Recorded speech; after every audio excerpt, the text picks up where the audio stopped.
there's this personality profile called the DISC that we did at Tableau, and some people might be familiar with it, some people not. I think the important part is one of the things you answer these questions, and one of the things that the report ends up giving you is who is your true self in your natural state, and then who is your adapted self. And the interesting part is most people, virtually everyone, actually has their natural state of how they show up with their kids or their best friends or their family members.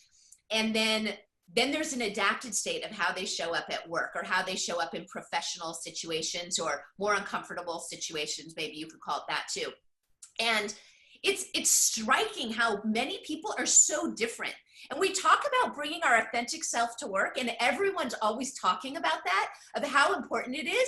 But even after we talk about it and people say it's super important and that they're practicing at the work, you have them go do this and they actually have different answers. Their adapted self is not the same as the natural self. Now, for me personally, and this is sometimes to my kids' chagrin, like I just feel like there's way too much for me to do to manage multiple versions of personalities of Kelly Wright. So what you see is what you get. What you see here on this call is what shows up at work, is what shows up in the boardroom, is what shows up in teaching, it's what shows up with my kids who sometimes don't like that. Hey, don't be your professional person when you're home. And I think part of that authenticity is being able to ask yourself, can you really show up? So something personally about me, I'm pretty emotional. Like if someone's getting some recognition, like that's really touching to me. If someone's having a hard time at home, that's really challenging for me. I feel that, like that empathy I feel.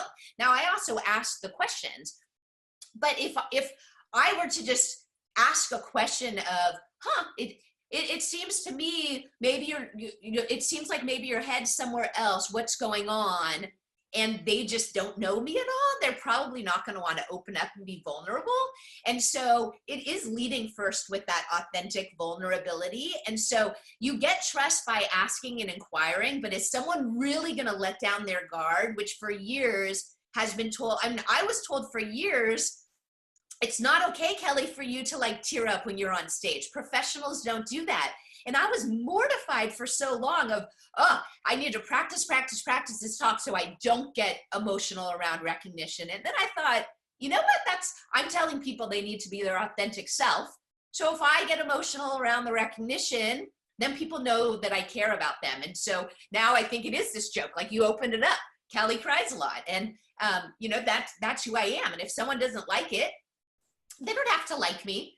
But I'm still going to show up in my own authentic self. So I would have everyone ask themselves, are you really being your authentic self?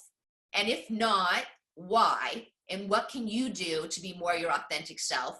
And then are you enabling other people to actually show up with their authentic self so that we can build that camaraderie and trust?